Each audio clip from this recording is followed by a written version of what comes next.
we're given $3,600,000 to Haiti for pastry cooking classes, for cyber cafes, for dance focus groups, for male prostitutes.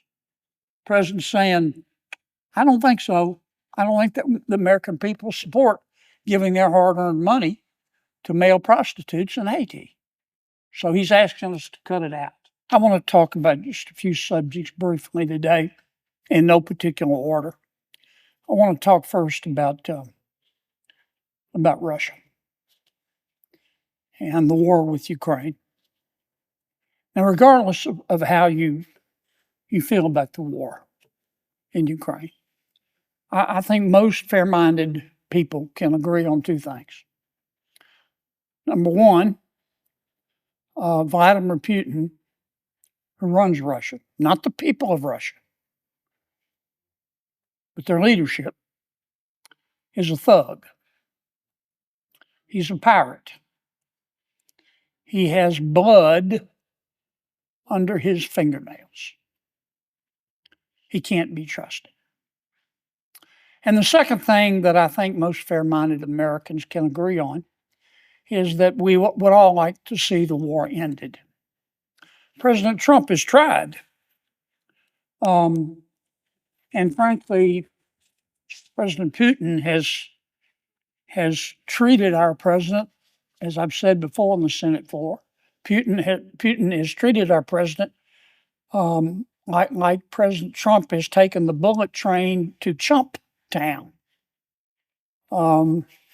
He says all the right things when he talks to our president, and then he does the opposite. And I think he's disrespected America. He meaning President Putin. And I think he's disrespected President Trump. I think Ukraine is willing to negotiate a reasonable settlement. But it takes two to tango, and we're not going to have a settlement until President Putin decides it is in his best interest to stop the war. Not Russia's best interest, because I don't think he cares about his people. I think the war will stop when Putin thinks it's in his best interest. And I don't think he's going to think it's in his best interest until he feels the pressure, Mr. President. Because dealing with Putin is like dealing with most tyrants. It's like hand-feeding a shark. Okay? You can't reason with them. You have to make them feel the pain. A lot of people think of Russia and think of Putin as this gigantic country with a lot of wealth and power, and that's not really the case, Mr. President. Yes, they have nuclear weapons, but actually the Russian economy is pretty small. The Russian economy, for example, the European economy is about $50 trillion. That's their GDP. The Russian economy is only about $2 trillion. New York State in America has a bigger economy than Russia. And I think we need to keep that in mind. Russia's economy is also not terribly diversified. It's mostly oil. Putin relies on oil revenues for about a third of his budget. Now, why am I saying all this? Because the Russian economy is not in great shape, Mr. President. They're spending almost all of their money, about 7% of their GDP, to fuel their war machine. And the Russian economy wasn't that great, frankly, to begin with. And if you sit down and just look at the numbers and the statistics, you will see that the Russian economy, at one point, inflation was through the roof. At one point, I think they had 21% inflation. I think if you look at the Russian economy, you'll see that many of the commentators in Russia think that, and this is coming from the Russian commentators, not from others. They think that Russia might be on the verge of going into a recession. And if you look at the numbers coming out of Russia, you will see that manufacturing in Russia is declining. You will see a lot of the consumers, ordinary people in Russia, tightening their belts. Inflation, which I alluded to, Mr. President, remains high. And the Russian budget is strained. The price of oil is down. Remember, I said Putin depends on oil for about 30% to a third of his revenue, and the price of oil is down. Their growth model in Russia, their model of sustenance, is based on the war, and they're starting to feel the effects of that. For example, in the first quarter of this year, the Russian GDP grew 1.4%. You might be thinking, well, that's not bad. It's not great, but it's not bad. The fourth quarter of 2024, though, if you look at the numbers, the Russian economy grew 4.5%. So clearly it's slowing.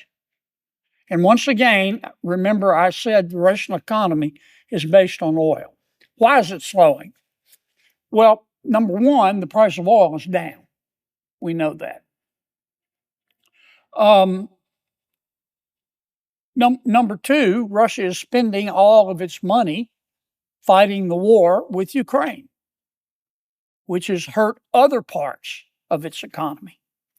The point I'm trying to make, Mr. President, when you're dealing with a tyrant like Putin and you're trying to bring him to the negotiating table, what you have to do is get him down and choke him.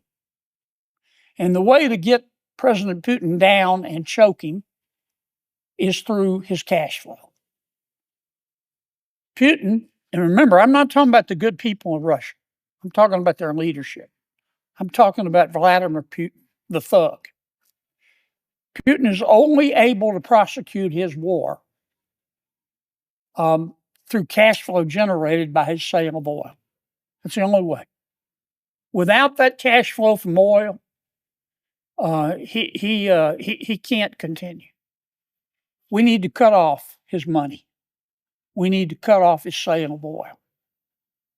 Now, we already have sanctions on Russia, and Europe has sanctions on Russia. But Russia has figured out how to evade those sanctions and continue to sell its oil. For example, India is buying a lot of Russia's oil. China is buying a lot of Russia's oil. But we can stop that. We have a bill, 87 of us have signed on, that would apply what's called secondary sanctions on Russia.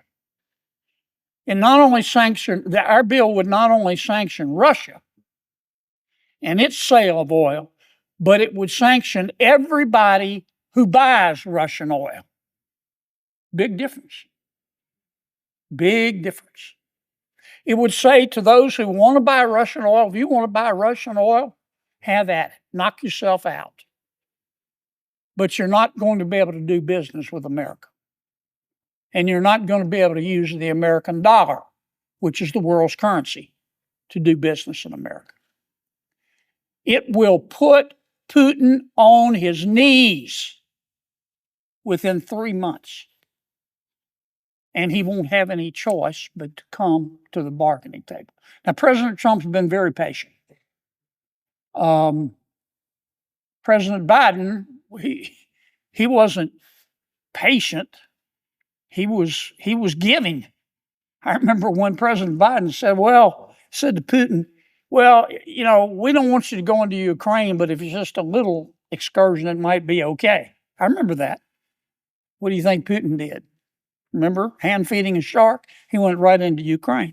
President Trump, on the other hand, has really tried to be rational and negotiate with Putin and say, look, we need to have an amicable solution to satisfy both sides. Ukraine is willing. Putin has done nothing but embarrass our president and our country. The time has come to put Russia on its knees. And I hate to see it for the Russian people, but the time has come to put Putin on his knees. Get him down and choke him. And the only way you're going to do that is cut off his cash flow. And the only way you're going to cut off his cash flow is to cut off his oil sales, because that's at least a third and probably 40% of his money. We have no choice. Otherwise, this war could go on forever. Now, we have the bill locked, loaded, ready to go. We're waiting for the President Trump to give us the high sign, because we want to stay together. The president's the one trying to negotiate the peace. But I hope President Trump will seriously consider letting us pull the trigger, because it's the only thing that's going to get Vladimir Putin to the table. I wish the world weren't like that. There's just some people. I don't know why I make it to heaven. I'm going to ask. But there's some people in this world. They're not sick. They're not misunderstood. They're not mixed up. It's not really that their mom or daddy didn't love them enough. They're just bad people. They are. And some of them run countries. And one of them is Vladimir Putin. So let's go do what we have to do. Let me say another word quickly about the reconciliation bill. You're going to hear so much about this, Mr. President. I've already heard a lot that the reconciliation bill that Congress passed it's going to kill people. People are going to die. It's only going to help rich people. None of that's true. None of that's true. The bill that we just passed is primarily a tax cut. And taxes are not terribly complicated. When you tax something, you get less of it. Right? You want to stop people wearing wristwatches? I love wristwatches. I've had this one for like 30 years. But you want to stop people from buying wristwatches? Just pass a bill and says every time you buy a wristwatch, you have to pay a $200 tax. Boy, that's going to be the end of wristwatches. Business is the same way. You want businesses not to expand? Tax the hell out of them so they don't have any money to reinvest in their business. You want people to work less? Tax them. Take all their money. People are rational. They'll go, well, why do I want to work an extra 10 hours this week? They're taxing me. The government's going to take all of my money. So our bill was a tax cut bill. That's all it was. We passed a tax cut back in 2017, as you know, Mr. President. Those tax cuts would have expired at the end of this year. We hadn't passed this bill. Taxes on the American people would have gone up $4.3 trillion. Not billion, $4.3 trillion. It would have tanked our economy. Our economy would have gone down like a fat guy on a seesaw. And some of my friends say, oh, you cut taxes on the rich. That's not true. That's just a lie. I mean, well over half of the tax cuts that we extended go to ordinary Americans. Working people, working moms, working dads. So the first thing we did was extend the tax cuts. We avoided $4.3 trillion worth of taxes. And frankly, everybody who voted against our bill voted to raise taxes on the American people in the amount of $4.3 trillion. That's just a fact. Our bill did some other things, though. We added some new tax cuts. We cut taxes on tips. Now, not everybody who works for tips is going to get a tax cut, but most people are. We cut taxes on overtime. Most ordinary Americans work overtime. We cut their taxes on overtime. We cut taxes on Social Security income. We cut taxes on some car loans. We extended the child tax credit. $2,200 for every child. That's important for most Americans. We increased the standard deduction. We strengthened Medicaid. One of the things we did, there's this rhetoric, it's really a lie, but I'll call it rhetoric going around. Well, they're destroyed Medicaid. Medicaid's going to grow under our bill. It's just not going to grow as fast as it was. But 10 years from now, we'll be spending a minimum 20% more on Medicaid, not less, more. You know the biggest change we made to Medicaid? Work requirement. Now, the American people are the most compassionate people in the world. If you're hungry, we'll feed you. If you're homeless, we'll house you. If you're too poor to be sick, we'll pay for your doctor. We're generous people. But those who can work should work. And we've got some people on Medicaid who are perfectly healthy. They're not disabled. They don't have young kids at home. I'm not talking about a mom with a sick child in her arms. They don't have minor children at home. They just don't want to work. They want to get Medicaid, but they don't want to work. Those who can't work should work. And all our bill does is say, look, you can still keep your Medicaid, but if you can work, not if you're disabled, not if you're elderly, not if you're in a nursing home, if you're a healthy adult at home playing video games, you got to go look for a job.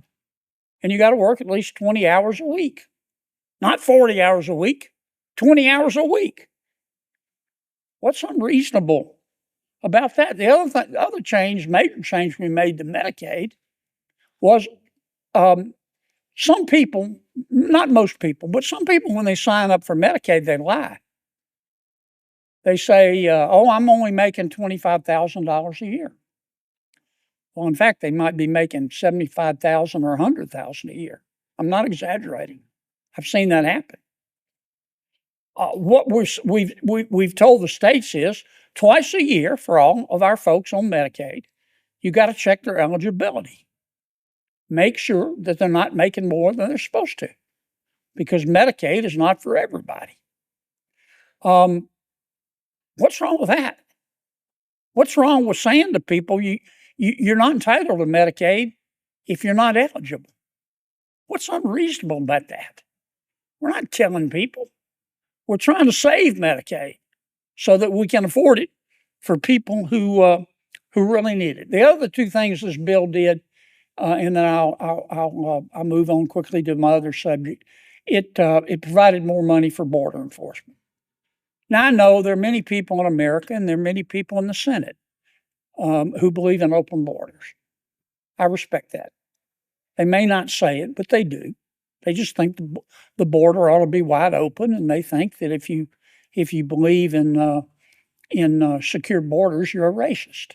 I don't agree with them, but this is America. They're entitled to their opinion. Most Americans don't think that. Most Americans want the border to be secure. They want to know who's coming in and out of their country. And this bill is going to provide the money to do that. The other part of our bill, as you know, Mr. President, provides much needed money for our military, because we live in a dangerous world, and I wish we didn't, but we do. And weakness invites the wolves. Final thing I want to say, Mr. President, next week, President Trump's going to send us over what's called a rescission bill. What does that mean? Well, we've got a $7 trillion budget. Okay. I don't know how much of that $7 trillion is waste, but every fair-minded person would have to agree that there's some money being spent in that $7 trillion that shouldn't be spent. It just shouldn't. It's wasted money. And so President Trump and this Congress made one of its objectives trying to reduce spending. Not spending that we need to reduce, but spending that needs to be reduced. I call it spending porn. And the president has sent us a bill. He's saying to Congress, I want you to reduce spending in the current budget by $9.1 billion. And let me tell you what the spending, what constitutes the spending I want to reduce. Well, first, $9.1 billion out of a $7 trillion budget. We're not talking about a lot of money here. We're talking about 1/10 of 1%. That's all. That's point one. Point two, you need to look at what the president's asking us to cut out. I'll just give you a couple of examples. I didn't make this up. The president is saying we're giving $3 million to Iraq to produce Sesame Street. Maybe we could use that money for something else. The president is saying we're giving $3 million to Zambia for circumcisions and vasectomies. The president's saying we don't need to do that. We've got other priorities. We're giving $500,000 to Rwanda to buy electric buses. The president is saying to us, Congress, we don't need to be spending the money on that. There are more important things.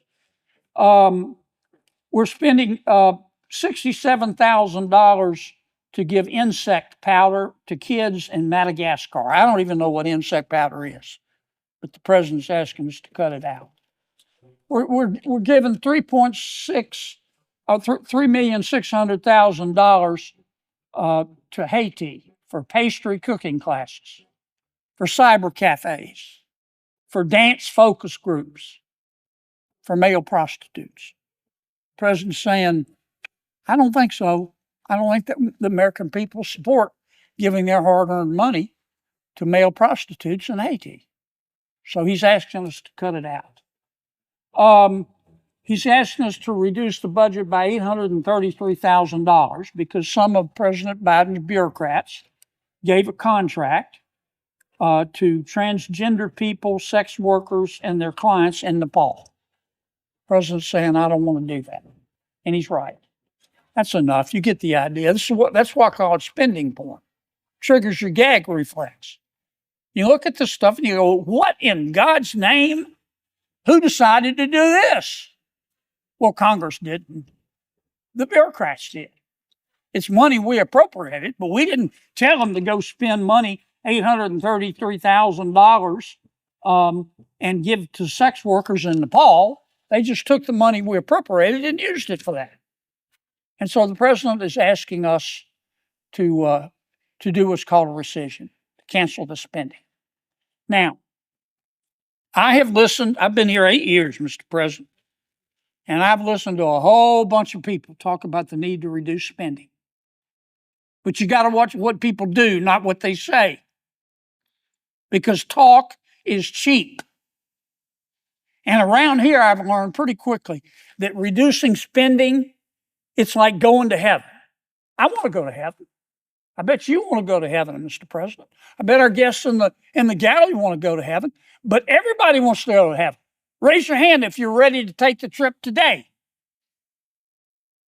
Most people, you are, sir, and I admire that. But most people want to live a little longer. And that's the way it is with reducing spending around here. I want to reduce spending. I support it, but not just yet, because I've got this project. Well, and I've listened to that. And I've especially listened to it for the past 100 days. Go get them, President Trump. Reduce that spending. We're behind you 1,000%. Well, he has. He has. 0.1% he's asking us to reduce. And I'm not saying senators shouldn't ask questions and make some changes if they need to be made, but here's the bottom line. It is gut check time. It is gut check time. You either believe in reducing spending or you don't. And if you talk the game and say, let's reduce spending, and you vote against this bill, in my opinion, you ought to hide your head in a bag. Because you will be able to cut the hypocrisy with a knife. It's real, real hard, Mr. President, to preach temperance from a bar stool. It's gut check time. We need to pass this bill. I yield the floor, Mr. President.